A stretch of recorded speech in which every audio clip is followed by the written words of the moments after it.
radio is broadcast on LSL Podcast Channel. Thank you for listening.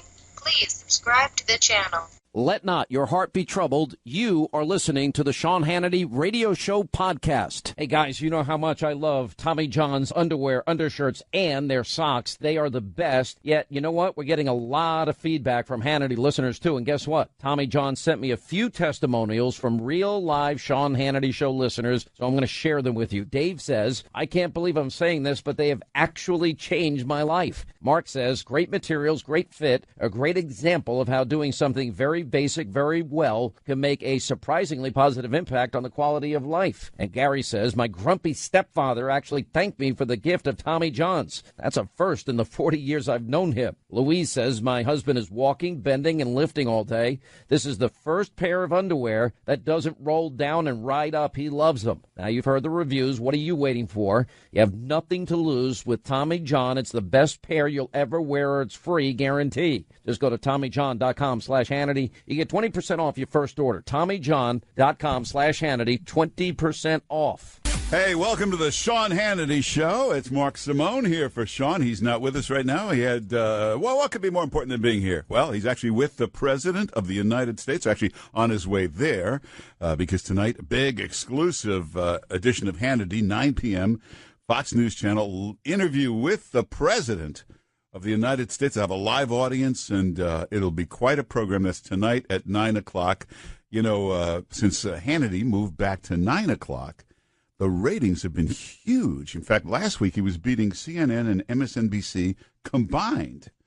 And then, that's true. And then he started beating Rachel Maddow by double. He had literally double the audience. This is not enough for him. Now he's got an exclusive with the President of the United States. Before this week is over, it'll be triple Rachel Maddow. But she's going to have part two with Ronan Farrow, so I'm sure it'll be a tough competition. And, hey, we'll be talking about Harvey Weinstein. He's here right now, by the way. He's over there in his bathrobe. Harvey, I'm not watching. Stop! But he's in a mess. It's getting worse, and there's more coming. The first few days, it was all casting couch, that kind of stuff. Now you got 3 rape allegations. One has been documented by the NYPD, and there's more coming. There may be some incidents of getting a little violent with men, pushing somebody down something, or just a little rough. You read that story the other day about Nathan Lane, the Broadway star, how he threw him up against the wall. There may be a few more of those coming. So we'll get to Harvey Weinstein. We'll get to the president. He's going to speak later today about taxes, about reform, and also with Obamacare. It looks like some things can be done through executive order. And then, of course, we'll get to the NFL, the owners, the commissioner backing down. They realized they painted themselves into a costly corner, and they're trying to get out of this jam.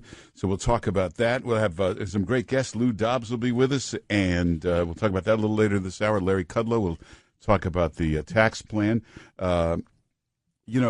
Listen, obviously the media goes after Donald Trump like crazy. All the networks, all the newspapers are going after him, and all these Hollywood people are going after him and after him.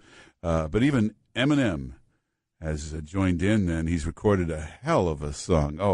This is really something. I like Eminem. I'm actually a fan of his. But this, what a musical masterpiece. Can we hear just a sample of it? That's an awfully hot coffee pot. Should I drop it on Donald Trump? Probably not, but that's all I got till I come up with a solid... Got a plan, and now I got a hatchet like a damn Apache with a tomahawk. I'ma walk inside a mosque on Ramadan and... All right, I think we get the idea. This is not the monster of any of his hits. This was for the BET Awards. I guarantee he wrote this in the car on the way over there. This guy's written some brilliant masterpieces. He's a poet of the 21st century. This, I guarantee you, somebody thought of this and they wrote it in the car on the way over. It's freestyle, no music, which tells you, first of all, it's for the BET Awards. If he thought this had any value whatsoever, if he thought there was any chance you could release this as a single, this would have had, the music would have been there. It would have been all ready to go. He would have debuted it on the show, sold 1 million copies. He knows this is going no place. I mean, he has written some brilliant lyrics, but listen to this again. This is Look, take a listen to this. That's an awfully hot coffee pot. Should I drop it on Donald Trump? Probably not, but that's all I got till I come up with a solid... All right, I take it back. He didn't write that in the car. He probably wrote that in the elevator on the way. They probably already got there. That's, I mean, if you didn't know who this guy was and he walked in and played that for you, you'd throw him the hell out of your office. I mean, that's all. But this is tradition. Remember when George W. Bush was president? Rolling Stones went after him in that song. Remember they went after Condi Rice, sweet little neocon or whatever. Woman who's never been a neocon in her life. She was suddenly a neocon. When Reagan was president, I don't know who would have been doing that. There were bad songs about Reagan back in the 80s. It's tradition. So we'll get to that. We'll get to Las Vegas. Something fishy going on in Las Vegas. I mean, whenever there's anything like this, you always hear these weird conspiracies. It was two shooters. It was this. I'm not buying any of that. But something is a little off there. The timeline of the police department, it could just be the fog of war, but things are not matching up with what's coming out. But it looks like the security guard was killed first, 6 or 7 minutes before the attack began. This is the Mandalay Bay Hotel. It's owned by the MGM Grand Company. They own a lot of Las Vegas hotels. And the problem is, once all this dies down, I think you're going to see a ton of lawsuits against the hotel. And that Steve Wynn owns the other company, the Wynn Hotels. That didn't help lawsuit-wise because he went on television and he said, my hotels, we have these rules. If a do not disturb sign is up for more than 2 days, we enter the room, we check. Yeah, well, he said 12 hours, we'd call you. In 2 days, we'll come in the room no matter what. And then if I think at some point he had to bring all this stuff into the hotel bit by bit. At some point he used a service elevator, and Steve Wynn said no guest ever gets on a service elevator in our hotel without security watching them. You never get behind the scenes. You never get through the back door ever without us checking. So if there's going to be lawsuits, they'll bring in this Steve Wynn video, and they'll say, well, if this is his standard, why weren't you using these standards in your hotel?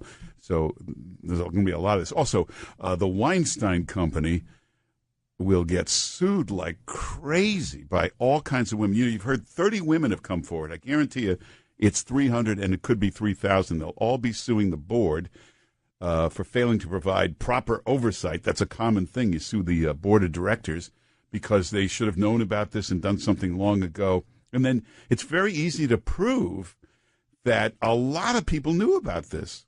I mean, listen, I knew about this stuff going on with him, and everybody in the whole entertainment business knew about this for years. You remember the show 30 Rock? They used to do jokes about this. There was an Academy Award speech once. Who was it, Seth MacFarlane?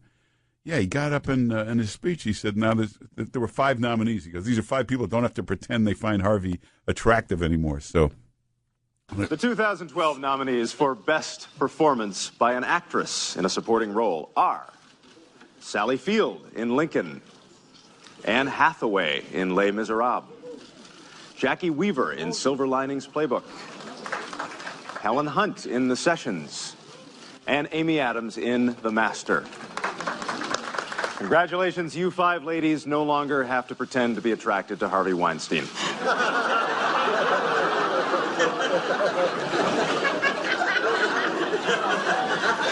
Now, that's a big Hollywood audience. Those are all Hollywood insiders. You notice the audience didn't go, huh? What does that mean? They all knew right away what that meant. They were all laughing. So a lot of lawsuits. You could sue NBC because Ronan Farrow brought them the story, and they didn't do it. Why didn't they do it? I don't know. I do know that NBC has been partners with Harvey Weinstein on things. It's Universal NBC, the parent company. They've produced movies together. Harvey Weinstein supplies TV programming to NBC. Bravo, Project Runway, that comes from Harvey Weinstein. So I don't know why they killed this story. It's a compelling story. And listen, one of these women, this was 2015, 2 years ago, went to the NYPD, the New York City Police Department, told what happened. There are all kinds of police records of the interview. They've documented this. They sent her back to Harvey Weinstein wearing a wire, and he admitted on the audio recording. She said, what you did to me yesterday when you grabbed my breast, he said, I know, I won't do it again. There was a multiple times of that. So there could still be criminal charges if somebody wanted to go forward with that. It went to the district attorney, and the district attorney in New York decided not to prosecute. I don't know why. But there are many, many, many more. Well, look at all the women that are coming out. Gwyneth Paltrow, Mira Sorvino, Angelina Jolie. Linda, you never met Harvey Weinstein. No, we can tell, because had this happened with Linda, he would have been out the window of the Tribeca Grand Hotel on the sidewalk. We're on a very high floor here, and I think I could have propelled him quite far. Quite far, and then the bathrobe would be lying next to him there. Oh, that bathrobe would have just given him more flight to the ground. And I think that a lot of women, one of the hotels he used a lot was the Tribeca Grand. I think a lot of the women there in housekeeping are realizing they might have touched those robes, and that, oh, God, they're probably tracking it down and burning it as we speak. You know who I feel bad for is Meryl Streep.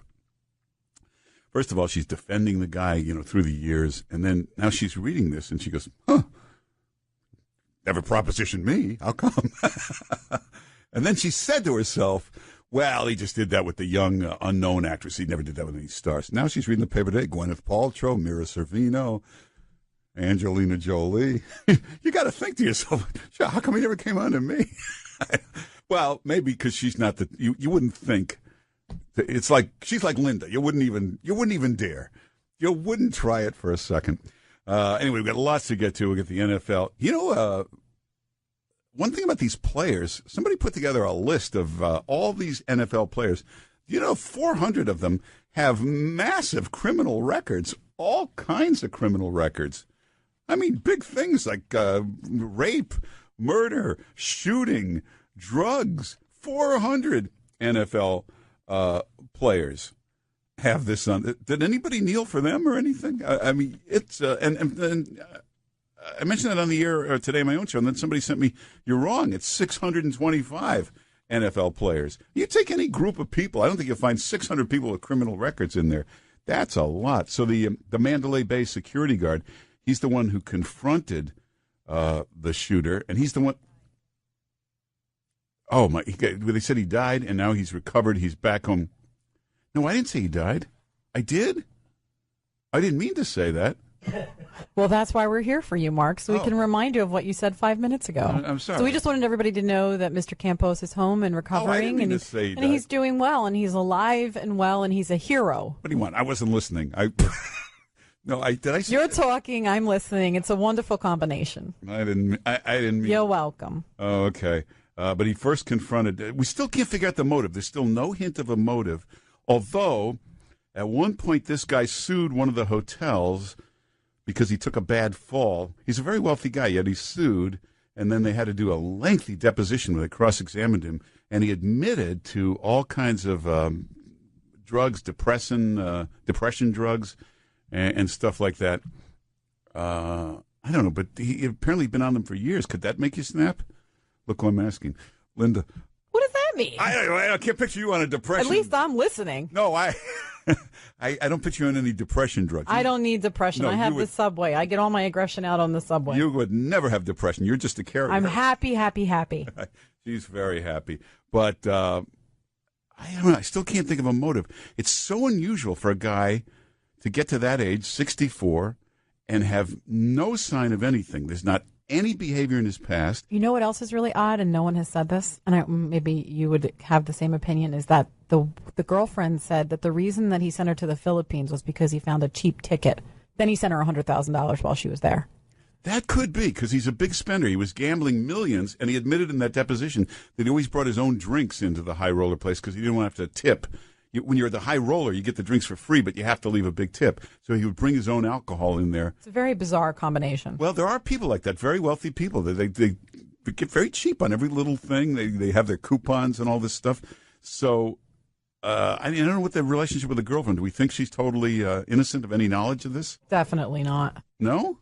That's my opinion, my humble opinion. This is not news. This is opinion. Well, it could be she knew more than she was saying about his mental state or his nightmares or whatever. The brother that you see on TV, that brother, something's very wrong there. I don't think he's cuckoo. Some people think he's nuts. Now, I think he's overacting. He's playing a character there.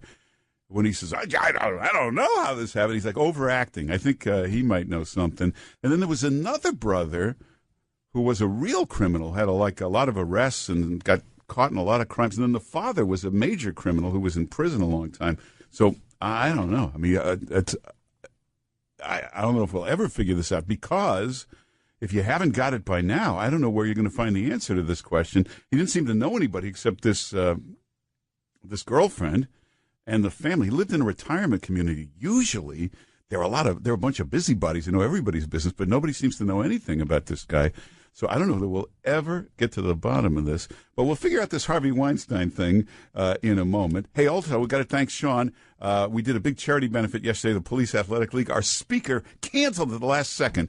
Anthony Scaramucci canceled. He was stuck in Los Angeles. We had sold out the place. What do you do when you're a charity and you need help? Sean Hannity. He was there in a second, made an incredible speech, got a standing ovation. And there's a guy you can always count on when you need him. Actually, go to Instagram. You can see pictures of it.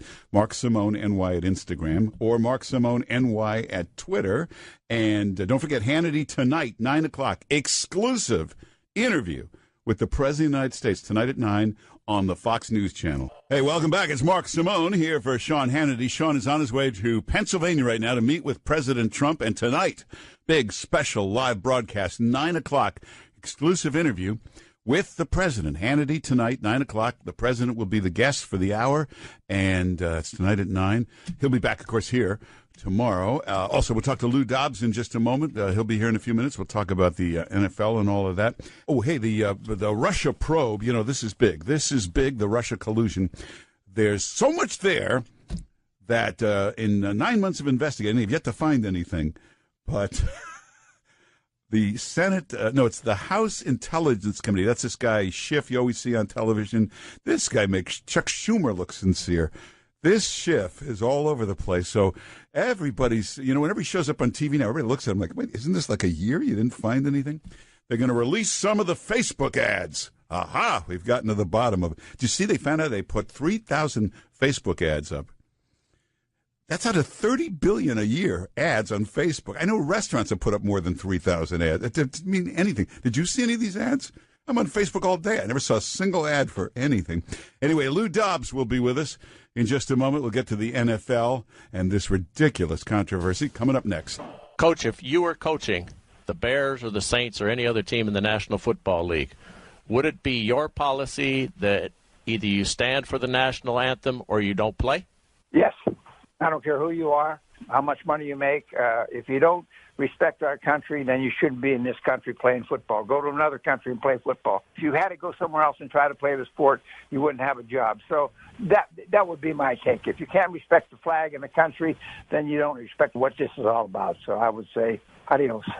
I think there's been somewhat of disappointment with a lot of folks in how our country's been looked at, how our flag has been treated with respect. But going back to what Colin Kaepernick initially did, it was to point out some injustice that's being done to the black race or to people that obviously, when you look, and I say obviously, some of these dash cams and shootings that were done to unarmed people and all, he was reaching out to try and get it more investigated. So that's where this oppression thing comes in.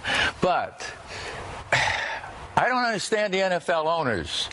I mean, here we're working. If somebody walks across here with a sign right now protesting, excuse me, you're going to let them do that? Nope. No.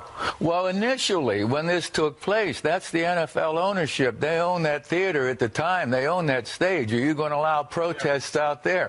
They don't allow players to wear different signs on their shoes. They don't allow players to stand for the national anthem. You know what? That's because they've been told to.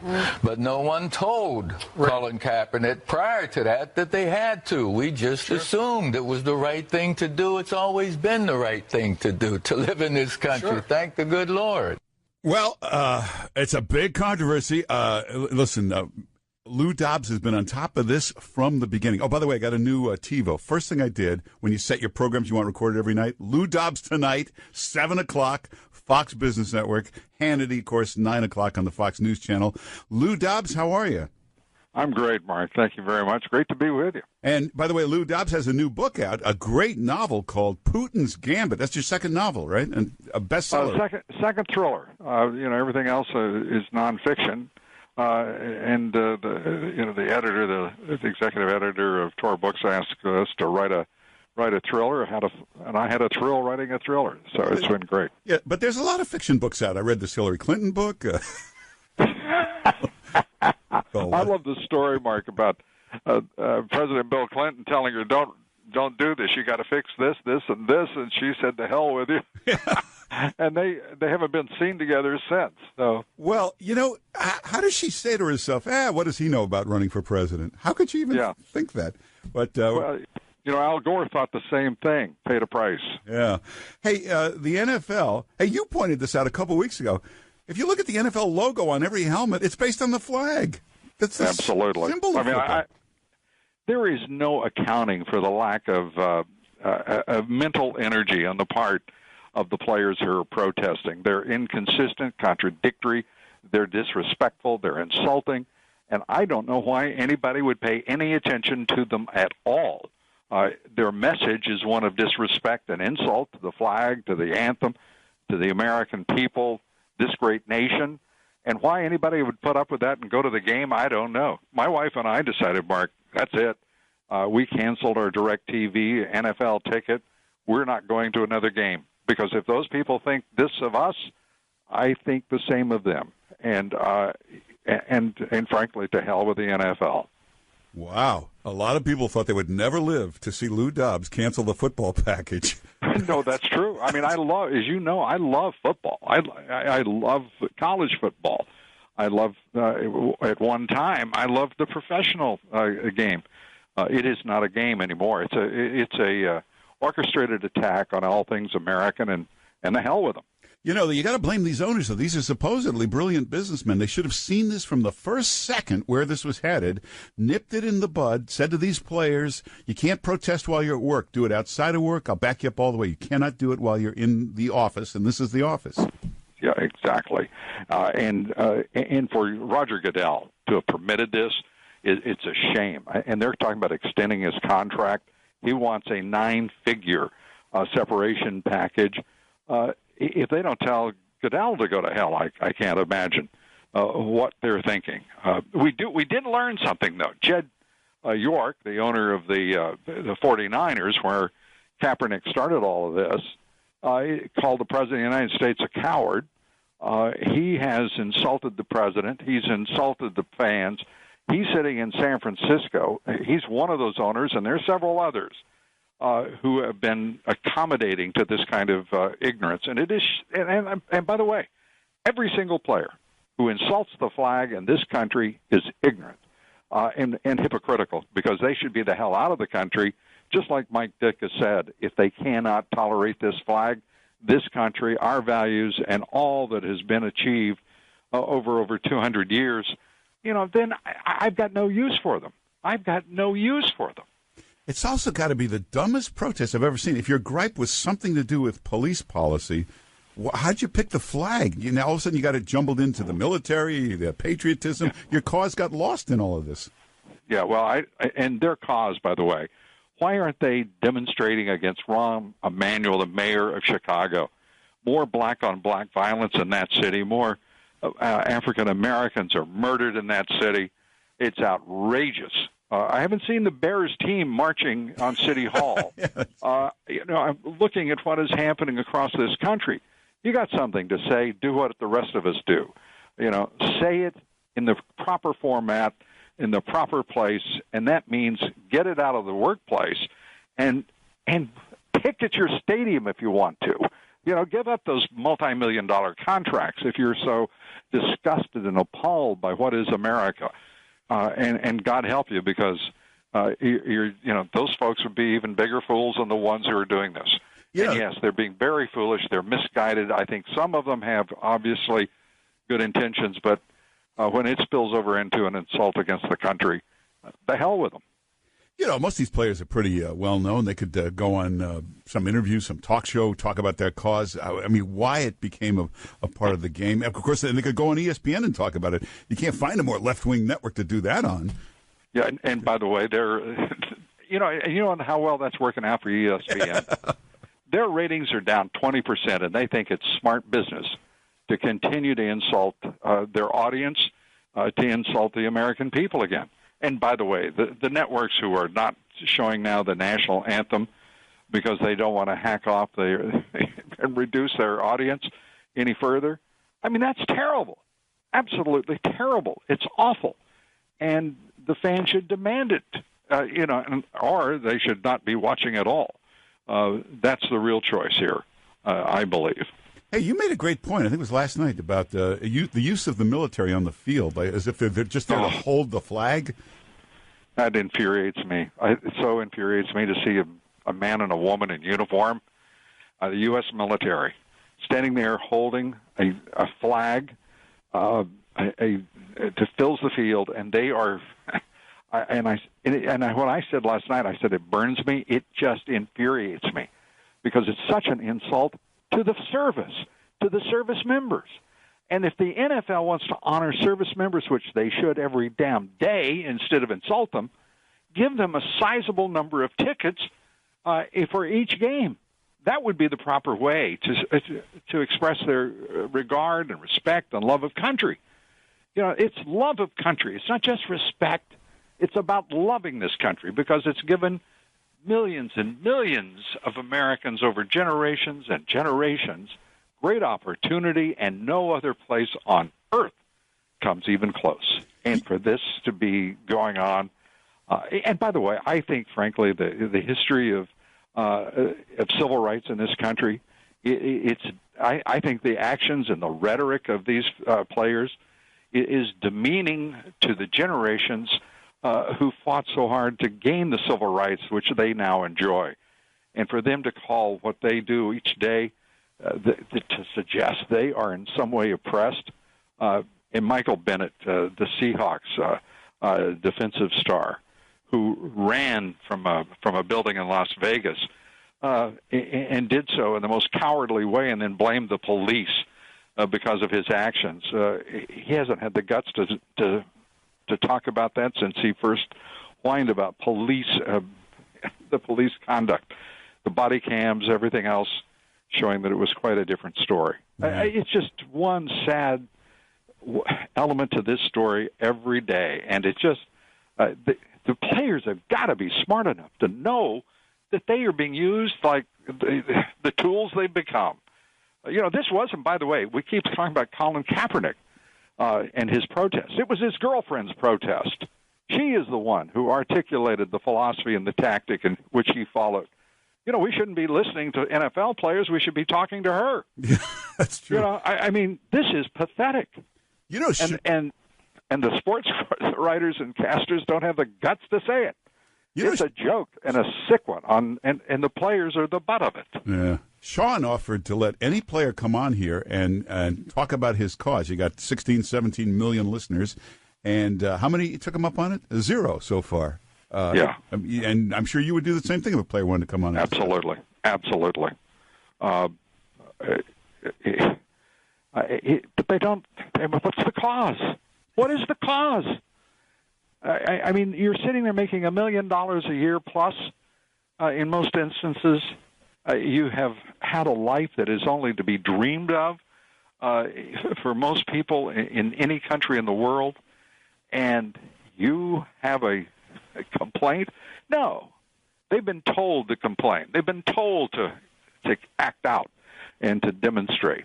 And it may be heartfelt, but they didn't get there using their brain or the facts. Well, again, because I blame the owners. Can you imagine George Steinbrenner? Look what happened when somebody tried to have a mustache or grow a beard. You were out. Yeah, exactly. And by the way, I mean, he enforced that throughout his ownership. Yeah. And for these owners to be so gutless, I was so proud of Jerry Jones when he said 2 weeks ago that there would be no insult to the flag or there would be consequences. The next thing I know, he's kneeling it, before the game with his players. Yeah. Now he's come back and said there will be no more of this. He's attacked by the NAACP. Then he's attacked by some other players and a union.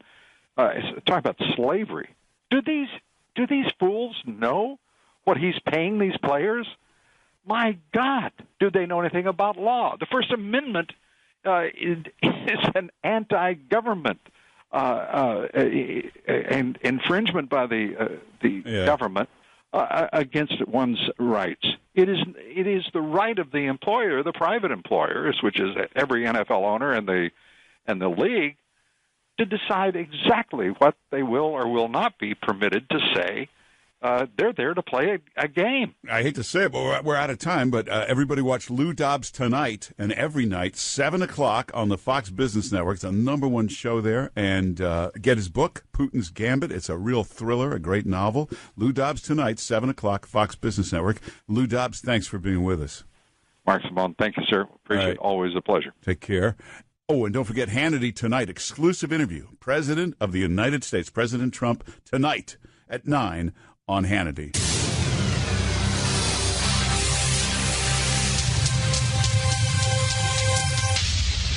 Well, welcome back. It's Mark Simone here for Sean Hannity. Don't forget tonight, big special edition of Hannity at 9 o'clock, exclusive interview with the President of the United States. In fact, Sean is on his way right now to Pennsylvania. They're going to do this in front of a live audience. You'll see it tonight at 9 o'clock.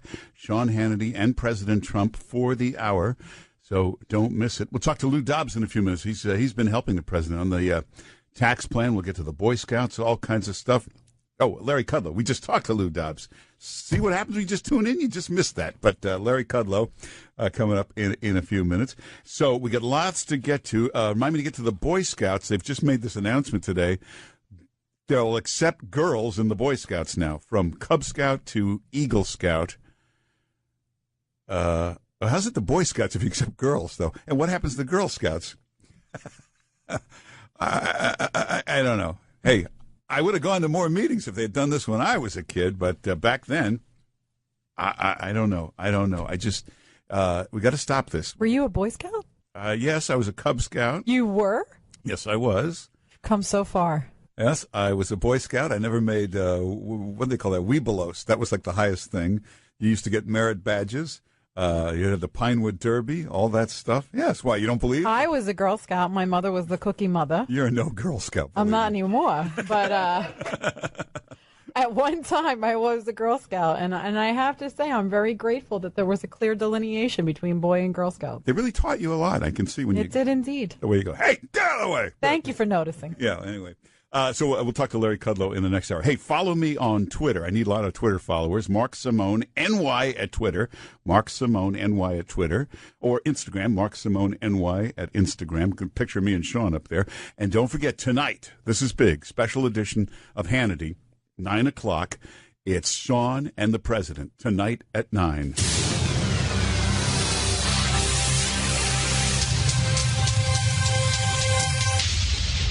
Welcome back. It's the Sean Hannity Show. Mark Simone here for Sean. Now, the reason he's not here, he's on his way to Pennsylvania to meet with President Trump. They're going to do a big special broadcast tonight at 9 o'clock.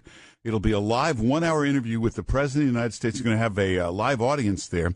So it'll be at 9 o'clock tonight on the Fox News Channel. Don't miss it. Now, one of our favorite guests, Larry Kudlow. Of course, you see him on CNBC. Larry Kudlow also wrote a book. If you ever never quite understood these tax cuts and what it can do, you should read this book. It's called From JFK to the Reagan Revolution. It's a great book. Larry Kudlow, how are you? Thank you, Mark. You're so kind. And I just need to say one thing. I'm at the airport in Washington. I've been visiting some people in the White House. And the quietest spot in this airport is the small TSA office, and they let me broadcast from here. So I just had to say that for TSA. Oh, well, Larry Kudlow has been one of the people helping President Trump put together this tax plan.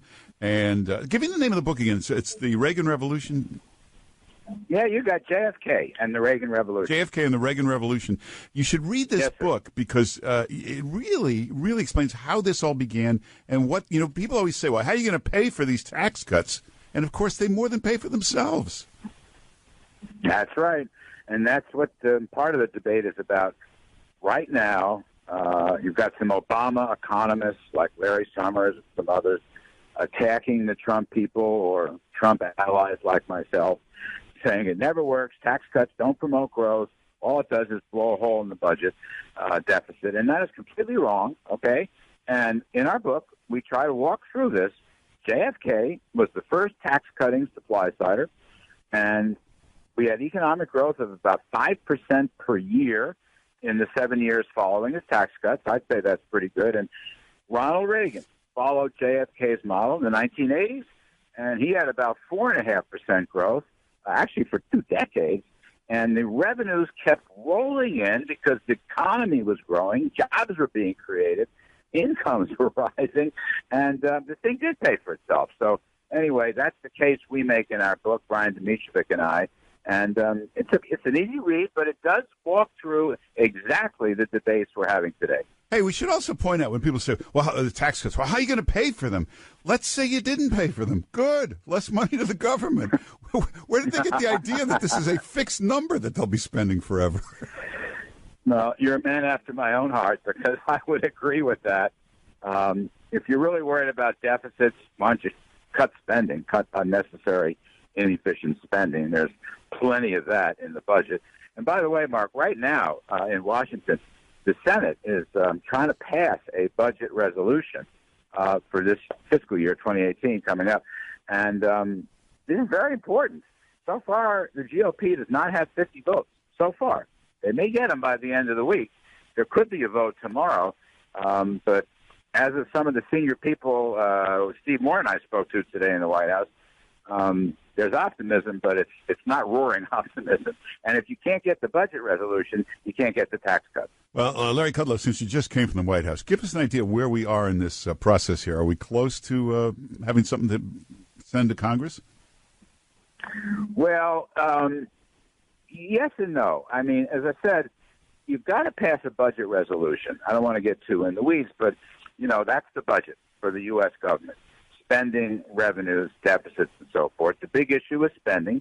The GOP wants some spending cuts, or at least the slower growth of spending. But the key to that is if you don't get this budget resolution, then you can't come back and instruct the Congress on tax cuts. So in other words, the budget comes first, and then inside the budget comes the so-called reconciliation instructions, which is a fancy way of saying what taxes are you going to cut, what tax rates, what are the income brackets going to be, and what are the business taxes going to look like. By the way, I heard today, just to pass this along, President Trump absolutely will not sign a tax cut if the corporate rate, which is now designated to be 20%, if the corporate rate is raised, Trump will not sign it. And I say good for him. The original idea was 15%, and he gave a little on that, but he's not going higher than 20. All right, but let me ask you, this is the real question, because it's corporate tax is 12, 15% all over the world. We're the only ones that have this crazy 38%. But everybody in Congress, Republicans and Democrats, they like the high corporate tax. That way the corporations have to come to them and buy every little carve-out, every little loophole, every little thing, and they have to spend a ton of money with their lobbyists. Why would these congressmen give that up? If you took it down to 12%, you'd never hear from these companies again. Well, it's kind of a cynical view, Mark. I'm so surprised. It is cynical, but it's pretty accurate. Actually, if you took the corporate tax rate down, everybody in K Street could close up and go home. Well, what a great idea that is. I mean, really, get rid of the loopholes, lower the corporate rate. By the way, that means the loopholes are worth less, even if you leave them on the books. But actually, look, American businesses want this. They want to be competitive. We've been losing companies. We've been losing cash. We've been losing jobs because our rate of 35 is way above. The average is about 25, 26. Some of these countries, like Ireland, has 12.5, and Canada's federal rate is, I think, 15. Britain's dropping down to 17. So it's costing us. All right. I know the lobbyists get rich, but there's 150 million Americans working. And this kind of business tax cut will really help them by bringing companies back to the U.S. and bringing cash. And by the way, I just want to say one of the selling points, I've argued this since we wrote this thing in the campaign, the biggest beneficiaries of a business tax cut, large and small businesses, is not rich people, quote unquote, as the left-wing Democrats are always saying. Instead, it's the middle-income wage earners.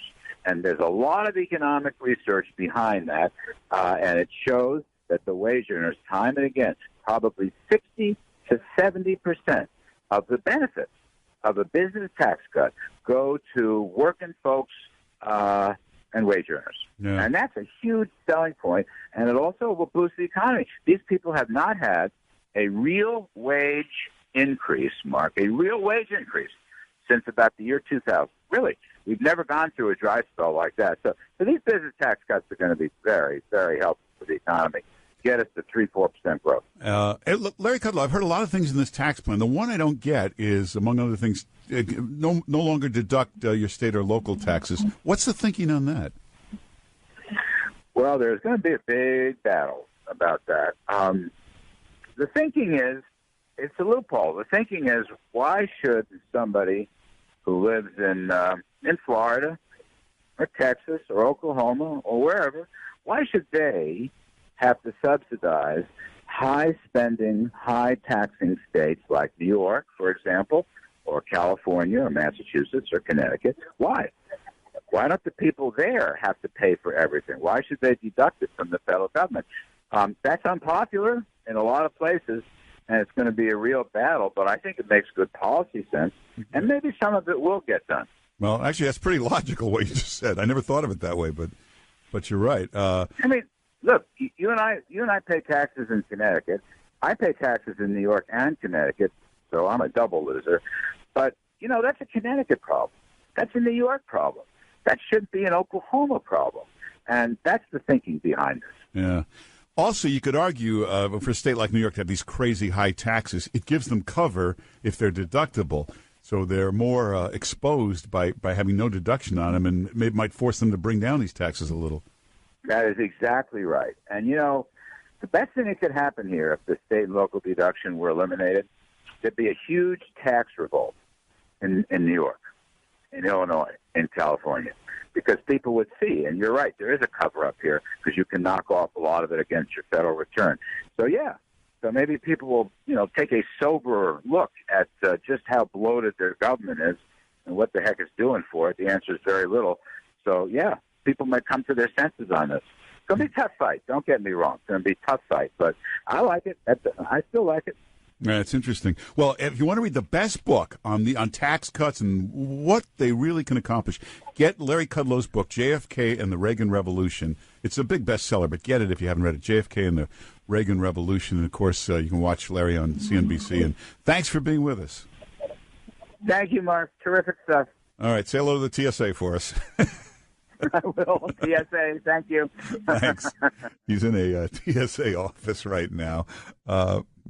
They frisk you, all that stuff. I think he enjoyed it. He went back again. He's in the office again. But, they're talking about even tougher TSA regulations. Did you see that story about they think they have to be even more invasive? But I think you should be more excited about the fact that we just had a positive TSA story on this show. I mean, when does that ever happen ever anywhere? What's the positive story? The TSA was just nice to a conservative man and let him sit in their office and do an interview with you. Well, that's true, but Larry Kudlow is the most charming guy. They probably recognize him from television. I mean, that is breaking news if I ever heard it. Hello? Yeah, that's true. Yeah, that's true. They did let a conservative, CNBC. They thought he was an independent, Oh, who knows? If he said Fox Business Network, use the payphone down there. Exactly. They still have payphones? I don't know. Anyway, we got a lot coming up. We will get to more on the NFL. We'll get to this Russian investigation. That ridiculous House committee is saying they're going to release some stuff, and you'll see what's there. We'll get to Donald Trump, President Trump. We'll get to Harvey Weinstein and more. Hey, follow me on Twitter, Mark Simone NY at Twitter.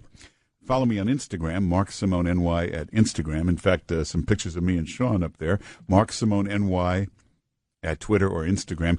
Hey, don't forget, tonight, big show, 9 o'clock, Fox News Channel, exclusive. Sean Hannity with President Trump for the hour, 9 o'clock tonight. We'll take some calls in just a moment. 1-800-941-SEAN's the number. Welcome back. It's the Sean Hannity Show. Mark Simone here for Sean. We'll get to the NFL. We'll get to Russia. We'll get to President Trump. Speaking of which, big edition of Hannity tonight at 9 o'clock. Exclusive interview with President Trump. That's where Sean is right now. He's on his way down there to meet with the president. They're going to do this big show tonight, 9 o'clock. There'll be a live audience. You can watch it on the Fox News Channel at 9 o'clock tonight. Hey, let's take some calls. Let's go to Brad in Jacksonville, Florida. Been hanging on there forever. Hey, Brad, thanks for hanging on. Hey, Mark, how are you today? Good. Great to be on your show. Well, hey, I'm calling it's the about Sean that Hannity ESPN Show, but it's great to be on it. Well, yeah, but you're filling in today. On the ESPN's Michael Wilbon's comments about Jerry Jones and what he said. The plantation and the players are here to serve me no matter how much I pay them. Isn't that essentially the definition of a job? Yeah. I have a job, and my boss pays me to do what he wants to do. Yeah. I mean, look at Am I me wrong? right here. It's like Linda is like the slave owner. I mean, come in here. Do this. Now you read this. Now you do that. Then this guest is on. Then do this. So, I mean, that's just, he's basically describing a job. Yeah. And that's why it's a job. You're doing. Yeah, I could come in here and say, I think we'll start the show at 15:15. She's going to say, no, you start it now. I think I'll kneel down. I don't want to stand up for the show. They're not going to let you do that. Exactly. Yeah, they're not going to let you do that. I mean, and you could take it one step further and say, okay, well, now not only am I'm not to disrespect slavery, go against slavery, but now not only am I a slave, I'm also a prostitute because he's using my body and my mind, or different parts of my body. Oh, listen, I'm looking at you. I don't think anybody wants to use your body, Brad. Let's be honest. Yeah, I understand, but I'm just saying. Don't try prostitution. I think you might not make a fortune in that area. Oh, I won't make anything. I can tell you, I'll starve. Hey, no, you make some good points there. Listen, everybody has the right to protest. Whatever you do for a living. Let's say you want to go protest for some cause. Good. You can't do it in the office while you're at work, and that's what that stadium is. That's the office. That's where you work. That's the office. Your boss has every right to say, let's say I want to put up a big picket sign or a protest sign. You can't put it up on the office wall. Let's say I want to chant and march. Yeah, you can't do it in the office. It's that simple. Hey, and most of these players have access to a lot of media. Most of these big football players, any of these football players, they can go on some talk show. They can go on ESPN. They can write a piece for a magazine. They have access to an audience. Go protest there. Let's go to Doug in Indiana. Doug, how you doing? Hi, Mark. Thanks very much for affording me this forum to express my opinions. Well, go ahead, Doug. We only got about a minute. I told your call screen. You may not remember, depending on how big of a football fan you are, you may not remember, but it was a few years back. Terrell Owens was playing for the 49ers. Yeah. And they were in Dallas to play. All right, but we only got a few seconds, real fast. He scored a touchdown, went to celebrate on the star at the 50-yard line. George Teague ran for 50 yards away and blindsided him. Mm-hmm. Every time the 49ers came to town, they had plans. If Terrell does this again, they're ready to fight, ready to go to war over some painted grass. Yeah. But yet they can't understand how veterans who put their lives on the line, who saw their buddies come home in flag-draped coffins, would take offense with what they're up to. No, that's a very good point. Listen, this whole thing is ridiculous. If you deflated the football a millionth of an ounce, they'd be investigating for 6 months. You'd be suspended 4 games. But you're kneeling you won't honor the flag, the national anthem. Well, we don't know. We don't like to interfere. We don't want to get involved. If you dance in the end zone, aren't you out, suspended? I mean, all these things. You can't put a little tiny sticker on your helmet. But disrespect the flag. This whole thing is ridiculous. Anyway, we got lots of stuff to get to, and we'll take some more calls. 1-800-941-SEAN is the number. Don't forget, special edition of Hannity tonight. Exclusive interview. An hour with the president tonight on Hannity, 9 o'clock on the Fox News Channel. Big special edition of Hannity tonight. It'll be Sean and President Trump for the whole hour tonight at 9 o'clock. They're going to have a live audience. Big special program tonight. 9 o'clock, President Trump exclusive interview on the Fox News Channel, of course, tonight at 9 on Hannity. So Harvey Weinstein, we've got 30 women and counting, 30, and that number is rising. I predict, and I'm not kidding, that number goes up to 300 at least. There's a new statement coming out from Weinstein's attorneys, the current ones. He had this dream team, legal team, from Lanny Davis to all these people. Saturday, Lanny Davis quit. Lisa Bloom quit the legal team on Saturday. This is how low do you have to be that Lisa Bloom is worried about her reputation? How low do you have to be that even lawyers won't take your money? I imagine. Now, the reason he wanted Lisa Bloom, she often represents those kind of women that are always going after the guy. So if you hire her, and even if she's your lawyer only for 5 minutes, she can't represent anybody against you. So even if she came left, that's okay, because the one reason he wanted her, now she can't represent anybody against him. I think the point of Lanny Davis was he's very big in Clinton world, Democratic world. I think Harvey Weinstein was very worried about getting cut off from all the Obama, Clinton people and all that. He didn't want to be shunned by all of them. So I think that was Lanny Davis, probably his job, keep that door open. But I think Lanny Davis, he's a nice man, Lanny Davis. I think he realized better get the heck out of there. And I think they all got wind that there was more stuff coming. And, of course, this week more stuff came out. Rape charges, rape allegations from 3 women. There's more coming, all kinds of stuff. The New York Times is working on other stuff. There's a story on, Harvey Weinstein did a Broadway show called Finding Neverland, and it didn't do well. It was a big bomb. And what happens when you have a big bomb, you end up with tons of tickets. You end up with 1 million tickets you got to get rid of. Something happened there where he donated them to charity, but something, I don't know, that's part of the New York Times investigation. They're working on that. They've already done a story on that. So there's more coming out. That's why lawyers are deserting, and you've got the NYPD.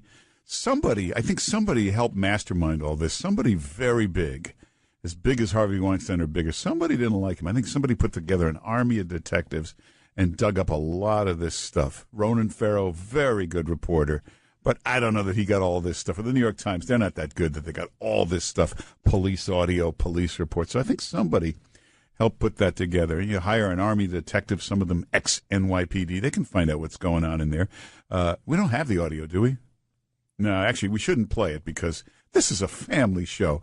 You don't want to hear this Harvey Weinstein talking to... Now, this woman, she's an Italian actress, and he grabbed her, he fondled her, he did this, he did that. She went to the police. She told her story. They took it very, very seriously. They wrote it up. There's a police report. This is how seriously they took it. They wired her up and sent her back to see Harvey Weinstein at the hotel where she said, no, I don't want to do this. And you grabbed my breast and I got me all upset. And he said, I'm sorry, I won't do it again. And he kept saying that kind of stuff. So it's admission he did it. Do we have it? And this is Harvey on a date. Take a listen. I'm telling you right now. What do we have to do here? Nothing. I'm going to take a shower. You sit there and have a drink. Water. I don't drink. Can I stay on the bar? No, you must come here now. No. Please. No, I don't want to. I'm not doing anything with you. I know. Embarrassing me. I'm sorry. I cannot. No, yesterday was a kind of aggressive for me. I need to know a person to be touched. I won't do a thing. I don't. Everything, please. I swear I won't. Just sit with me. Don't embarrass me in the hotel. I'm here all the time. I sit know, with me. but I promise. don't want to. Please sit there. Please. 1 minute. No, I ask can't. you. Go to the bathroom. Please, I don't want to do something I don't want Go to the bathroom. Come here. Listen to me. I want to go downstairs. I'm not going to do anything. You'll never see me again after this. Okay? That's it. If you embarrass me in this hotel, I'm not embarrassing you. It's just that I don't feel comfortable. Honey, don't have a fight with me in the hall. Please, I'm not going to do anything. I swear, my children. Please come in. On everything. I'm a famous guy. I'm feeling very uncomfortable right now. Please come in now. And 1 minute. And if you want to leave, when the guy comes with my jacket, yesterday you touched my breast. Oh, please, I'm sorry. Just come on. I'm used to that. But are you used to that? Yes, come in. Because no, but I'm not used to that. I won't do it again. Come on. Sit here. Sit here for a minute, please. No, I don't want to. If you do this now, you will embarrass me. I don't. Fine. Never call me again. Okay? I'm sorry. I promise you I won't do anything. I know, but yesterday was too much. The guy's coming. I will never do another thing to you. 5 minutes. Don't ruin your friendship with me for 5 minutes. I know, but it's kind of like, it's too much for me. I can't. Please, you're making a big scene here. No, please. But I want to leave. Okay, goodbye. Thank you. They're upstairs in the hotel. How do you make a big scene in the middle? No, it's nobody there. How is she making a big scene? I guess I've been doing this all wrong. You know, when I meet a woman, it's always, hello, how are you? You look so nice. Could I buy you a drink? I've been approaching this all wrong. See, this is how the big players do it. Sit there. Don't move. All right. 5 minutes. When they say, no, I'm not interested. I don't care. Just come here. Sit there. Don't embarrass me. I don't get this at all. Now, you might say, well, why didn't she run away? Well, because, remember, the police have sent her back wired up. She's there to incriminate him and get these recordings. So she's got to stay there and listen to this. He has quite a romantic way about him where he just looks in her and says, he sounds like a drooling bear, doesn't he? Now, the other thing I can't figure out, this guy in his business gets financing for all these movies. You know, he gets us from like Goldman Sachs and hedge funds. He goes to meet with these Goldman Sachs type people, and he gets them to invest $50 million. Here's $20 million. So I imagine he's quite the salesman. I imagine he can really talk and charm people. And you ever watch him on these talk shows? He's pretty good. Tells stories. He's charming, and he tells you all kinds of great things about the film. Then you hear him with the woman. It's like, hey, just don't move. Hey, don't embarrass me. And I'm trying to think. Well, see, usually I'm on in New York. We can talk more frankly, but now we're on all around the country. Got to be a little more delicate here. The story about the reporter, he met a female reporter. This was the big story the other day. And she's a female reporter, television reporter, but he still said to her, you know, I happen to be a partner in this restaurant. I'm one of the owners. Let's go back. I'll show you the kitchen. Then they get back there, and he tries to do something with her. And she said, no, I'm not interested. I have a boyfriend. I have nothing to do with this. So he takes off his pants and starts himself without her and says, just stand there and be quiet. And apparently he was over very fast. And then you'll notice with this woman, he goes, just a minute, just 5 minutes. That's all you need. This is like, I've heard of speed dating. This is like speed sex. 5 minutes, that's all I need.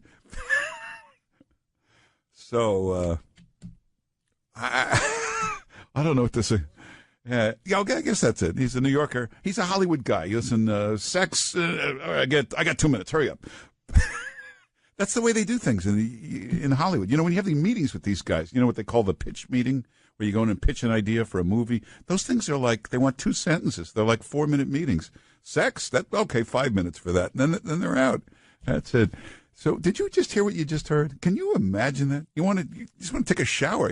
He's always in the shower. I want to take a shower after listening to this guy. Horrible. Horrible.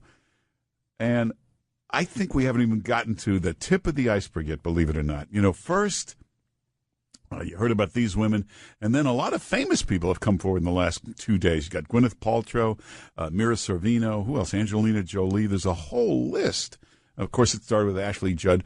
There's a lot of famous actresses. This Mira Sorvino tells a story about they were doing some project together, and he calls them, and I'll come over to your apartment right now. And what? This is like midnight.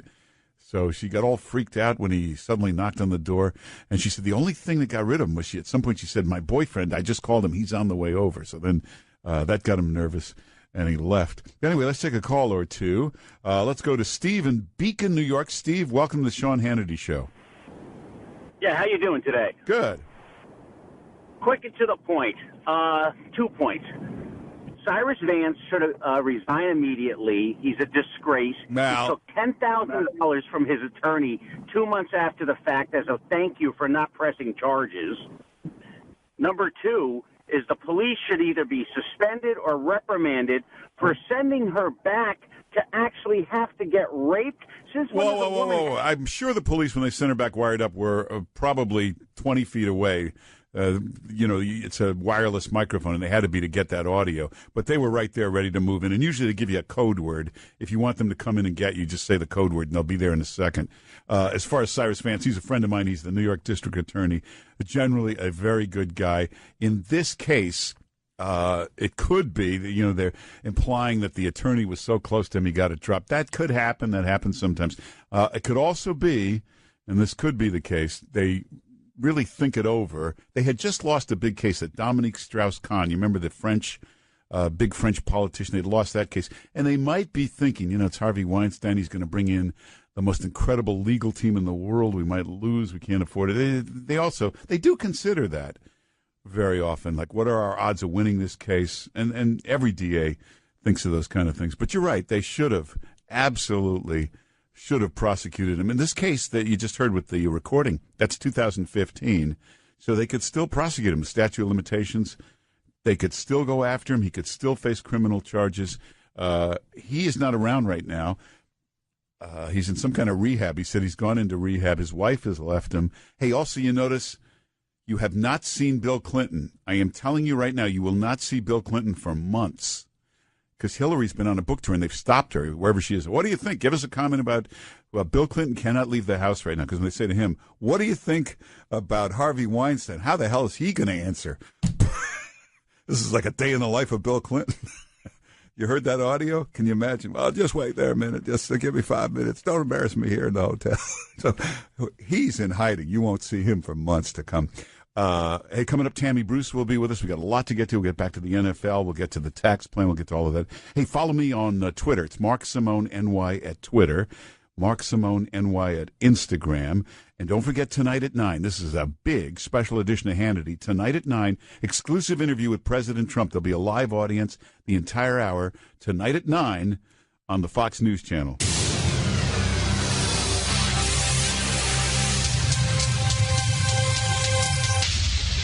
Hey, welcome back. It's Mark Simone here for Sean Hannity's big special edition of Hannity tonight at 9 o'clock. Sean sits down with President Trump for the entire hour. A lot to talk about. Obviously, tonight they're going to have a live audience there, so it'll be quite a show. Tonight, 9 o'clock, Hannity, exclusive interview, President Trump on the Fox News Channel.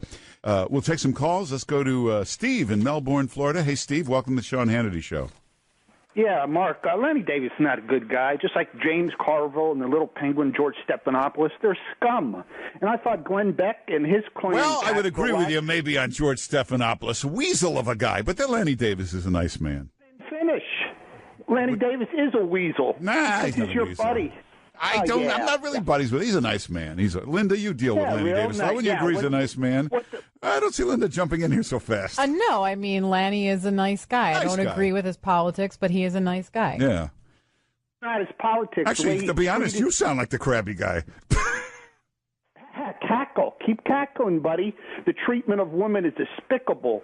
And for decades... He sounds like Harvey Weinstein on a date, doesn't he? Sit there. Don't move. Just 5 minutes. Calm down. Yeah. Take a breath. Relax. This is not funny, and you're I think it's funny. This stuff. Oh, jeez. Oh, are you upset? That clip We is didn't mean to real upset funny. you. That clip is real funny. Huh? Think about that. Well, I'm glad you're enjoying the show. Yeah, you're a punk. All right, this is great. How would you like to spend New Year's Eve with this guy? That'd be a lot of fun. But no, who thought I did? No, I just think it's there's nothing more repulsive than when you heard there. Although, you know what? We do have something pretty repulsive. We'll play it for you a little later. We'll get to that later. Let's go to Jim in Dayton, Ohio, because he's been hanging on a long time. Jim, welcome to the Sean Hannity Show. Hi, Mark. How are you? Good. Thanks for calling. I appreciate that. Hey, a couple of things. Lou Dobbs, dead on. Lou the president Dobbs. and the vice president, dead on concerning the flag. Let me tell you from our perspective. I'm a Gold Star dad. Yeah. Sorry for this your loss. country. That's fine. Thank you. This country was founded one folded flag at a time, and that's a national debt that you cannot repay. Something else to think about. The nation does not achieve greatness by the men and the women that it produces, but it achieves greatness by the men and the women that they honor and remember. John Fitzgerald Kennedy. Wow. The words still ring true today. Hey, Jim, I don't mean to cut you short, but we got a break here, but you win absolutely best call of the week, maybe the month, and maybe the year. Thanks for calling. Excellent. Look at that. We had the best call of the year and the worst call of the year back to back. Perfect. But, You're welcome. No, those are that was beautifully said. And I don't know that John F. Kennedy quote, but that's a great, great quote. Hey, Tammy Bruce, always interesting. She'll be with us in the next hour. We got lots to talk about. It's Mark Simone here for Sean. Don't miss Hannity tonight. Exclusive interview with the president.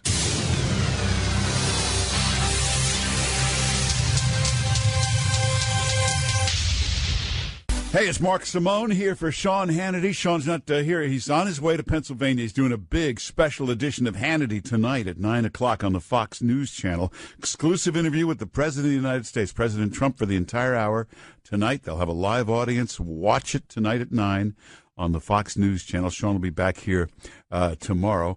Tammy Bruce, one of the smartest people around, great talk show host herself, columnist. You see her on the Fox News Channel, and one of the most interesting people of all. Tammy Bruce, how you doing? Well, you're very kind. Thanks for having me on tonight. Well, thanks for being on. Harvey Weinstein, did you hear? Let's take a listen to this. Did you hear what Donna Karen had to say? Take a listen to this. I think we have to look at ourselves. Obviously, the treatment of women all over the world is something that has always had to be identified. Certainly in the country of Haiti, where I work, in Africa, in the developing world. It's been a hard time for women. To see it here in our own country is very difficult, but I also think, how do we display ourselves? How do we present ourselves as women? What are we asking? Are we asking for it? You know, by presenting all the sensuality and all the sexuality? You know, and what are we throwing out to our children today? You know, about that's a huge question, though. How to dance and, you know, how to perform and what to wear. You know, how much do they show? Well, you get the idea. That's Donna Karen, but she's saying if you dress provocatively, you look too good, you're, I mean, look at me. Could you look better than me? Am I asking for it, Tammy Bruce? The irony of this fashion designer who then had previously just described in the same comments, in the same breath, how you've got the sexual assault problem in Haiti and in Africa and around the world. And the fact of the matter is, of course, it's not about how we dress. It's not about, effectively, you're saying we're asking for it. It's about the nature of power and control. Rape is never about attraction. Rape is about control, as is sexual assault. And Weinstein is a perfect example. This was about humiliation, which then is a lead-in to denigrating any self-esteem, any confidence, and having complete control over someone. And it's not just about heterosexuality. It's about homosexuality and also Hollywood's problem with the way that they sexually treat children. So this is what's unfortunate. She's a generation ahead of us. And she was in her teens in the late 60s and early 70s, where we were supposedly within the gay and the feminist and the black civil rights movements raising our consciousness. And here she is now in the 21st century repeating what they were saying in the 50s. I mean, this is to avoid, and this is the other irony, for her to avoid as being part of the establishment and being a liberal, to avoid being able to complain and accept the nature that it is liberals involved in this, that this is her group. And to that degree of just trying to, in some ways, even subconsciously. Now, since then, Mark, she has said she was taken out of context. But I'm glad you played it. Yeah. I don't know what context to take those comments other than directly.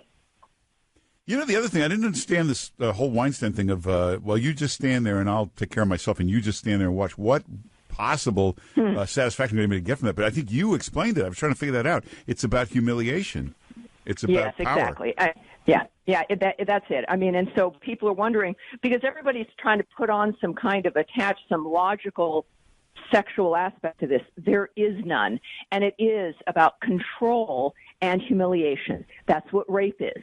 And it's the silver lining here is we're going to have this conversation again, but also the fact that Hollywood as a whole has to address this kind of soft sex trafficking that is engaged in through this process, and that they have been protected by liberal politicians with whom they throw money at, and they're protected effectively by the media, which are also liberals.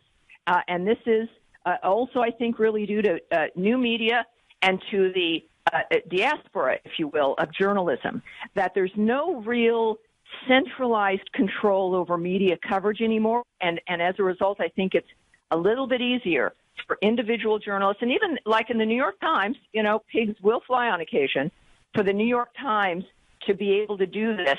Kudos to them and to Ronan Farrow at New York Magazine also for following up on this as well. But let's not make a mistake here. It's not just Weinstein. They're presenting this as though he's the problem or this is so big and it's only him. You know, Ben Affleck just had to apologize for groping an actress, and he is one of Weinstein's proteges, and it's like mentor, like mentee. I mean, this is everywhere. It's producers, it's actors, it's directors, it's writers, it's everyone who's in any kind of position of power. Yeah, the Ben Affleck thing, I just put it up on Twitter if you want to see it. It's ridiculous. He defended Harvey Weinstein, but then there's this TV interview from years ago where she's sitting on his lap during the TV thing and he's groping her on camera. Why would he do that?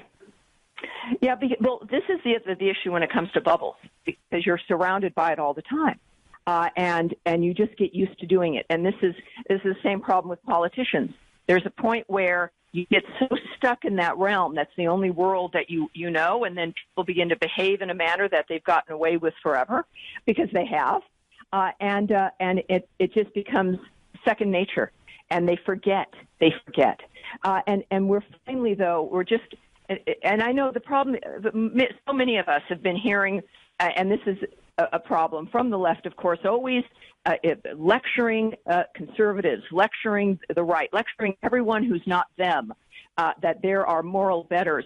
And there's a tendency to maybe close on to these arguments about sexism and sexual assault. But it's important to not let the bad guys, in this instance, the left, close you off to the reality. They've done all this kind of deflection because they don't want you looking at them. And now finally, at least for this moment, that seems to have changed. Now, you got a column coming out. This is really interesting because, for instance, with the terrible shooting, there was Hillary Clinton with a millisecond making a comment. She was all over that. With this Harvey Weinstein incident, nothing. 5 days later, CNN started to demand she comment, and she was forced to say something. But why would it take her so long? Well, see, that's fascinating. And it was like, we knew that within moments of her waking up the morning of the horrific massacre, she was blaming the NRA for Las Vegas. So she went right to it. This took 5 days for her to figure out what to say. But even then, the statement that was issued was like a robot issued it. I mean, it was like written by a computer. It was so she didn't even really condemn Harvey Weinstein. She condemned the behavior.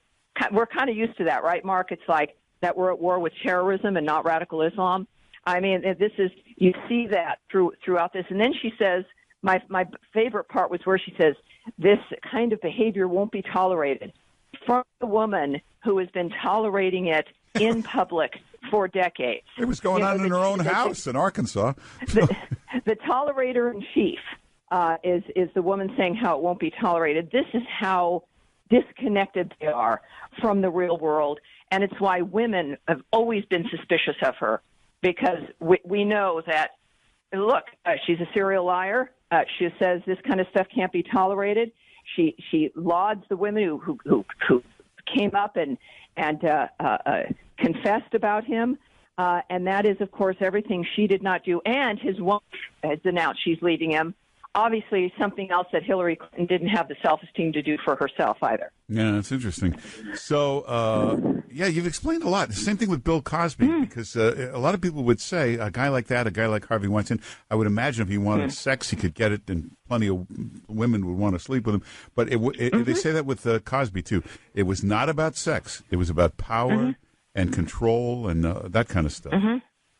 Yeah, and see, part of my column for tomorrow in the Washington Times also addresses powerful women who are able to escape these environments but still say nothing in an effort effectively to either maintain the safety of their career or because the silence and doesn't disrupt anything, and so their career moves along unencumbered. Now, I'm not talking about the powerless ingenues or the young people who really have no resources and no real to make a difference, and that their career really would be over. I'm talking about the very successful, powerful, independent women who in Hollywood, as we know now that Angelina Jolie is an example, a great actress, a woman many people like.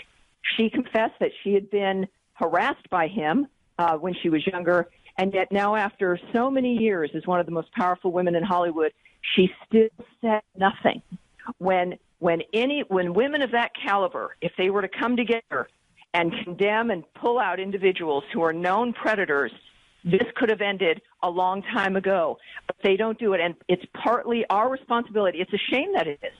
But we know that it will stop when women point a finger. And it doesn't have to be those at most risk. It can be the women who have power.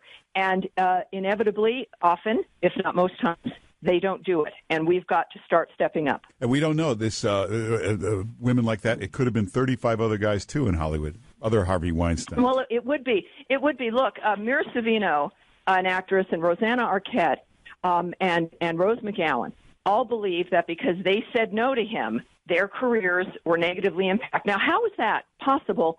because Weinstein doesn't control every studio, but it is possible when there is the secret, and if you are going to betray one person, it means that the rest can't trust you. And it means that, yes, everyone has an interest in maintaining the status quo, and that Weinstein, certainly as we know, is not the only one. The casting couch has been kind of a joke from the beginning of the industry at the turn of the last century. Now we realize, of course, nothing has changed. So this is where a lot of people should be concerned. I, on Twitter, suggested that there should be a U.S. attorney investigation into who knew, if there was collusion, if the money came from a publicly held company. Disney owns Weinstein, the Weinstein Company, what Disney knew, and who else was involved in these issues. And I think that is something that they should consider, considering the activity involved and the number of people involved, and things that seem to be covered up. Well, it's a powerful column, and it'll be tomorrow in the Washington Times. Yes, thank you. Yes, indeed. Tammy Bruce's column, Washington Times. And also, you can go to foxnews.com. We can also read you quite a bit there, right?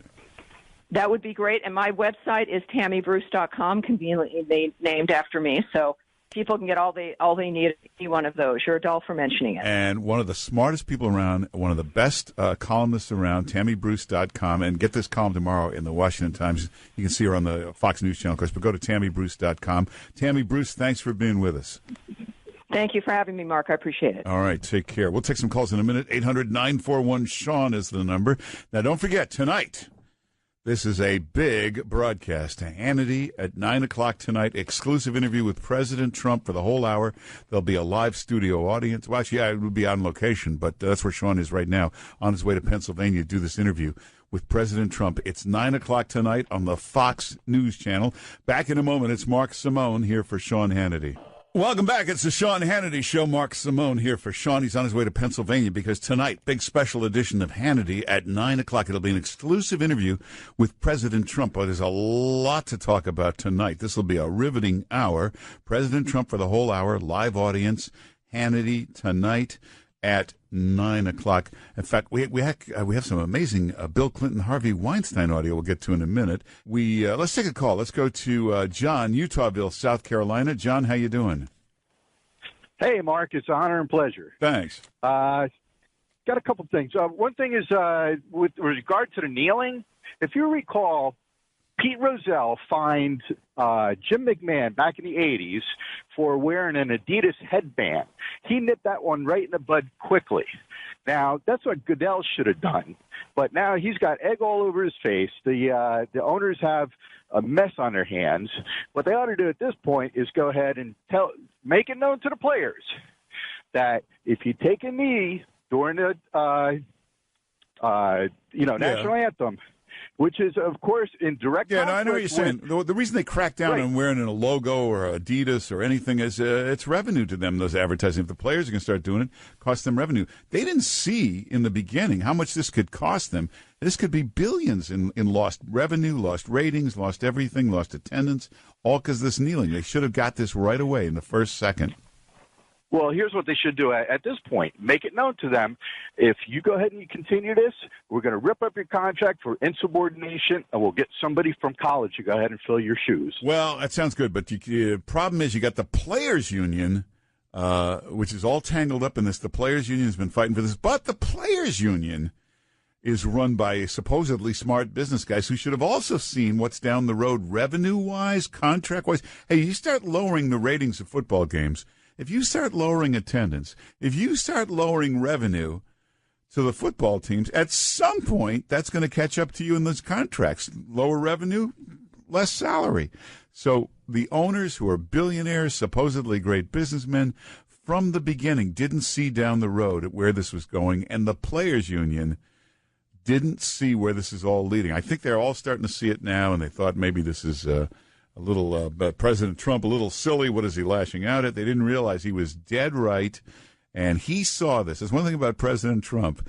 He can look down that road. The second this happened, he could see so clearly where the public would be on this and where to go on this. The owners, even the union, painted themselves into a corner right now, and you see them now. Even this idiot, Roger Goodell, desperately trying to get out of this corner he painted himself into. He has made a mistake every step of the way, Goodell, from who's that player dragging his wife out of the elevator to everything. Remember Deflategate? Oh, he might have taken a half ounce out of a football. Goodell went nuts. He was all over this. But this, asleep, nothing. Anyway, I think they figured it out. When we come back, I'll play you some amazing audio, Harvey and Bill.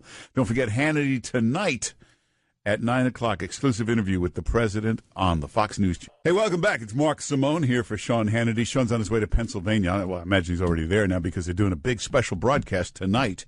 Don't miss this at 9 o'clock on the Fox News channel. Special edition of Hannity, live interview with the President of the United States, the whole hour. There's lots to talk about. There's North Korea. There's Harvey Weinstein. There's the NFL. They'll have a live audience. And they'll do this tonight, 9 o'clock, Hannity, exclusive interview with President Trump. Speaking of which, Bill Clinton, they very close to Harvey Weinstein. Big Democrat, big donor, Harvey Weinstein. Not just a donor, a bundler. That means you're bringing in tremendous amounts of money for Obama, for Hillary, for Bill Clinton. And through the years, it all started with Bill Clinton, Harvey and Bill Clinton. Very good friends. Usually if you become friends with somebody, you see, what do you have in common? Do you both play golf? Do you both like this? So I guess they found something in common that they like to do. And now who's this? This is Harvey introducing Bill Clinton. This is years ago. No, it's from right after the election. Oh, it's right after the election? This is Harvey and Bill Clinton. Take a listen. Like everybody probably in this room, we suffered a nightmare as a country. And, I've seen the crimes, the hate crimes, and, the prejudice against women and the progress that people made on climate control, all of that starting to be peeled away. Seen it. He caused it. LGBT community, civil rights, schools, Second Amendment, assault rifles, it's all just going away. But as long as my friend is here with me and with the American people, then I don't think we're going to have to worry. We're going to have to fight, but at least we've got somebody who's an inspiration. Ladies and gentlemen, William Jefferson Clinton, President of the United States. Wow. Well, thank God we had Harvey fighting against sexism. Now, that was when Bill Clinton got elected? That was years ago. No, this was right after the Trump election. Oh, okay. So that's like a year ago. And he went right down to all the talking points: guns, racism, sexism, climate change. But they're very good friends. And what do you think they talked about in private when they were alone? And what did Bill said? Yeah, I like to do it right in the office. It's quicker. You don't have to go anywhere. And he probably said, "No, I start with a bathrobe. That way, just quicker." Well, I can't wear a bathrobe in the office now. It's these two guys. And think about this. Anthony Weiner, Harvey Weinstein, Bill Clinton. What do these guys have in common? Hillary. They're all close to Hillary. How does she know every pervert in politics? She somehow ends up with all this. She's like a pervert magnet. They're all friends of hers. It's like one big circle of all this. Unbelievable. Let's take some calls. Let's go to Bill in California. Hey, Bill. Yeah, good afternoon. How are you doing today? Good. How are you, Bill? All right. Listen, I'm an actor and a special effects artist in Hollywood. I'm going into my 50th year now. I sound younger, but I've been around since I was 16. And I want to make sure that people know that the same actresses that would support or that would go against the Harvey Weinstein stood up for homosexual casting directors that tried to put the make on young male actors. And I have an experience that happened to me with a guy named Marvin Page. Whoa. Not mentioning names here. Not that we don't believe you, but... He passed away in 2013, and I don't care because there's a lot of complaints against the guy. Yeah. So what happened? You was like a casting couch kind of deal? Well, I was mentored by Gene Roddenberry of Star Trek, who knew the producers of the Planet of the Apes television series. Yeah. I was also mentored by John Chambers, who won the Oscar for the Planet of the Apes makeup for the Charlton Heston film, so I could do both. Once Roddenberry got me over to 20th Century Fox, and once the doors were closed with the casting director, the guy started trying to put the make on me because I was older, but I looked very young for my age. Oh. So he thought he would get the best of both worlds, legal and young, boyish looking. And he would do crazy things, very bizarre things, like he wanted me, and he knew I had a girlfriend who was with her parents in Texas that weekend seeing her brother. and he was asking me what I was doing that weekend, and I knew exactly what he was talking about, so I just looked him in the eyes and I said, Marvin, I've got my own circle of friends, if you know what I mean. And he was trying to get me to come over, and he would have a copy of Daily Variety sitting on his desk, and he would ask me to reach over his shoulder and turn the pages for him like a cabana boy, knowing that trying to reach across the chair and his shoulder, there's no way that I couldn't make contact with him physically. And there were things like that went on. Well, hey, but listen, you're an actor, and you say you've been doing this 50 years, so you must have been to a million casting things, a million producers. What percentage would you say this stuff came up? It didn't come up very often with other people. So it's like less than 1% of the time? Yeah, he was so well known in Hollywood, though, that I would go to other casting calls and he would be sharing offices with them. He ruined my chances getting on Star Trek The Motion Picture. He ruined my chances on getting on the Logan's Run television series, and I was in the Logan's Run movie. Well, how do we know you had any chance anyway? Well, I had a chance because of the people I had worked with before and because of the talent. I am a talented actor and a voice artist, and this guy single-handedly ruined my acting career, which drove me to outside shows that I produced myself, drove me more into special effects. So I've got about 130 special effects credits, but that doesn't change the fact that my passion of acting was completely destroyed by this guy because of the power that he had. Well, it sounds terrible, but you chose a crazy business to go into anyway. This is... I mean, it's a horrible thing. It's awful, but it just goes to show you. It goes on with all kinds of men, women. Hey, Bill, thanks for calling. It's interesting stuff. What did you say? Linda's whispering in my ear. Atlanta. Oh, Atlanta. I thought you said Atlanta. Let's go to Alana in Minneapolis, Minnesota. Hey, Alana, how you doing? I'm good. How are you? Let me check. Not bad. Say, just a little comment on Gwyneth Paltrow and Angelina Jolie's coming out of their being abused or whatever Weinstein did to them. They weren't abused, but he made a pass at them, I think. I don't think it's as bad as the other ones. Well, they could have still said something. They come from Hollywood elite with their families. You know, they didn't have anything to fear for their career. So I feel that they're complicit in allowing that to go on and not have said anything. They probably are, but there's two things. One, maybe this goes on with 50 people that they know, and it's not that uncommon. That's why they didn't say anything. Or they don't want to get sued and be in court and have to deal with this. You know, sometimes if it happens, you just want to get the hell out of there and forget about it. You know, you could say something, and he comes after you and sues you. Now you're tied up with this for a year of your life. It's all, you know, let's say were you. You'd think about that, wouldn't you? I mean, I guess it depends on what he did. Well, in their case, again, it wasn't. I would assume in their case it was just more kind of coming on to them. But it's that's the you know. Here's a guy. Look at all the lawyers he's got now. He's got a whole legal team he put together, and you start to think this guy will sue me. I'll be in court a year and a half on this. I'll end up having to hire a lawyer. I mean, sometimes you just want to forget about it. Yeah, sure, I get it. Hey, can I quick comment on NFL? Yeah. I got a solution. Go ahead. So I think the NFL should just tell the networks, don't put the cameras on the kneelers or the standers during the national anthem. You show the performers and the flag. That's it. You don't talk about it. Maybe it'll go away. Yeah, you could do that. Although, if you're the owner, just say you can protest all you want, not in the office. This is your office. This stadium is your office. There's no protesting here. If you really want to be nice about it, you say, you know what, you can stay in the locker room till the anthem is played if you want. But no protesting on the field. The field is our office.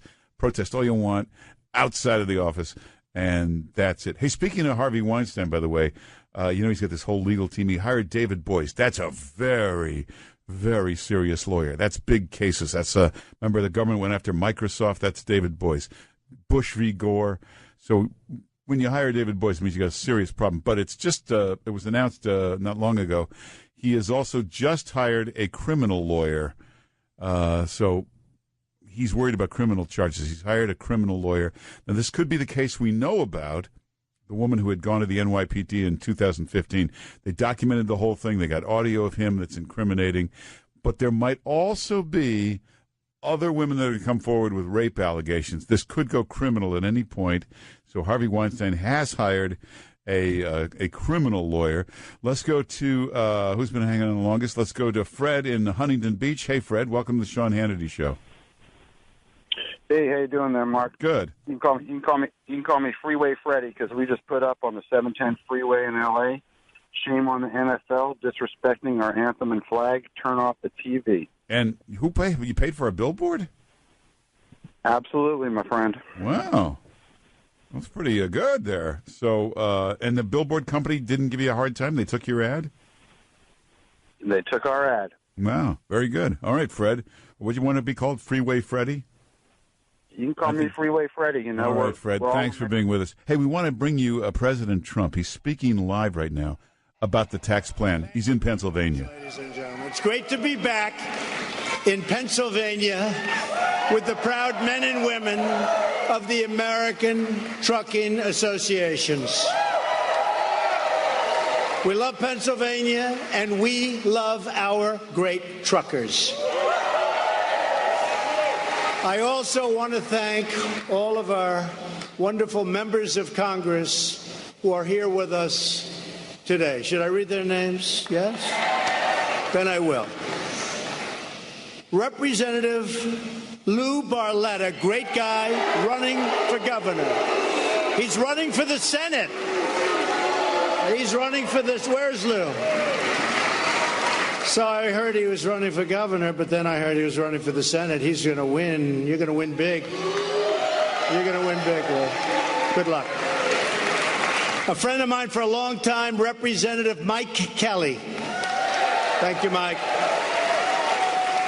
Tom Marino, going to be the drug czar. He's going to do a great job. Tom Marino. Thank you, Tom. It'll be amazing. The drug czar. Patrick Meehan. Patrick. Thank you, Patrick. Scott Perry. Scott. And Lloyd Smucker. Lloyd, thank you. Thank you, Lloyd. I also want to thank a couple of very special people. They've been fantastic in what they've done. Secretary of the Treasury, Steve Mnuchin, who's here someplace. Dave. And Gary Cohen, Director of the National Economic Council. Thank you, Gary. Thank you. And Mike Turzai, the Speaker of the Pennsylvania House of Representatives. Thank you, Mike. I think that's enough, right? That's enough. We'll start losing the crowd, Mike. Before we begin, I want to take a moment to address some of the recent tragedies that have struck our incredible nation. In the darkest moments, the light of our people has shone through like seldom before. Their goodness, their courage, and their love. No destructive force on earth is more powerful than the strength and resilience of the American people. We are praying for all of the families affected by the horrific mass shooting that took place in Las Vegas. We grieve with you, and we will never leave your side. Our hearts are also with the victims of the wildfires in California's Napa and Sonoma valleys. And they are wild and dangerous fires. And we have FEMA out there right now, along with a lot of first responders, doing an incredible job with everybody else. And they really have done a very incredible, and it's a very dangerous job. My FEMA people are incredible. Incredible.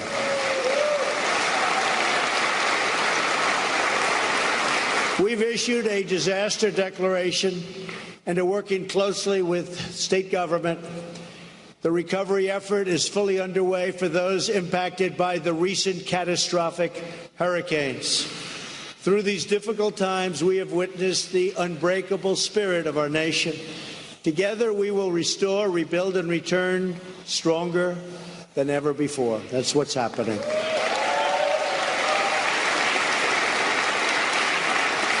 We are here today to discuss our vision for America's economic revival, which has already started. It started on November 8th.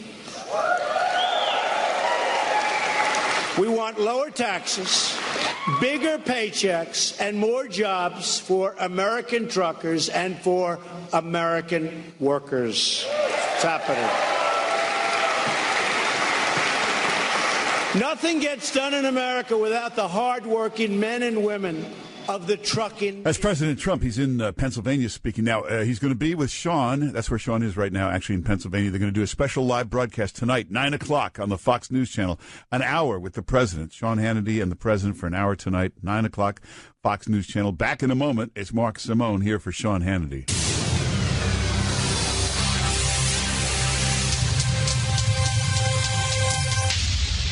Welcome back. It's Mark Simone here for Sean Hannity. Special edition of Hannity tonight. Exclusive interview with the president. The whole hour. There'll be a live audience. That's tonight on Hannity, President Trump. Hey, you know, Sean, executive producer of a movie, Let There Be Light. It opens October 27th. Let There Be Light. It'll be in theaters all over the place, October 27th. I hear music already. That's it? I just got here 3 hours ago. But thanks for listening. Thanks to everybody who called in and all of our great guests. And don't forget, tonight there's a big show, Hannity, at 9 o'clock. Exclusive interview, 1 whole hour with the President of the United States tonight on Hannity, 9 o'clock on the Fox News Channel. Follow me on Twitter, Mark Simone NY at Twitter, or Instagram, Mark Simone NY. Sean will be back tomorrow.